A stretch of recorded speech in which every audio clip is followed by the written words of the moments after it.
Musical Musings, Lord of All Hopefulness, by Ian Wilson.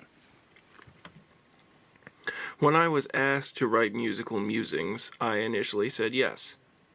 When I was told I would write about Lord of All Hopefulness, I was a bit more hesitant. You see, I have never heard that hymn before a few days ago, but I wish that I had. This song is not found in any of the hymnals in any of the churches I've attended, or if it was, we never sang it.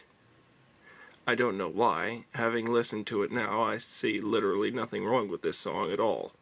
In fact, I rather like it.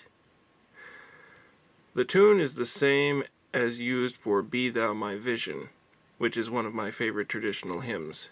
The hymn itself is not so much a hymn as a prayer, petitioning God to grant us various blessings found only in Him throughout the day. The first verse begins at the break of a new day, entreating the Lord to grant us His divine bliss. The verse is interesting to me because it refers to Christ's childlike trust.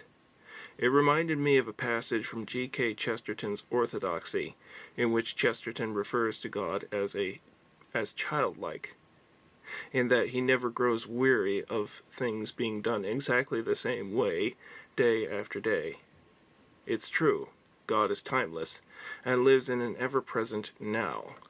Our Lord Jesus never worried about anything, but He trusted His Father to provide anything and everything He needed, and so should we. God is not sitting on His throne fretting over what might happen. Sometimes we forget that. The second verse reminds us of Christ's human occupation as a carpenter, and entreats Him to grant us His strength to accomplish our labors.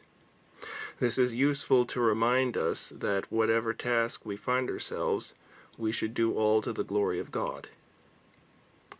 Any work that the Christian is engaged in is a holy vocation. One does not need to be a cleric to please God. All things are God's, and He will strengthen us for whatever work He has placed in our path. The third verse reminds us of God's kindness and love for us, His creatures. He will always welcome us home if we listen to His call.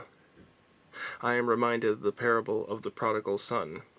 The father ran to meet his son, who had returned home, ready to forgive all that he had done to offend him, and not only that, but hold a feast in honor of his return to the family estate.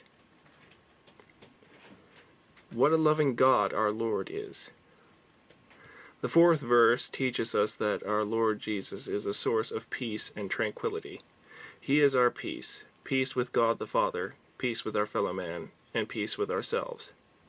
I think too often we are consumed by the noise and busyness of this world, and don't hear the voice of our Lord when He is trying to tell us something important. We need to learn to turn off the noise and hear what He has to say to us.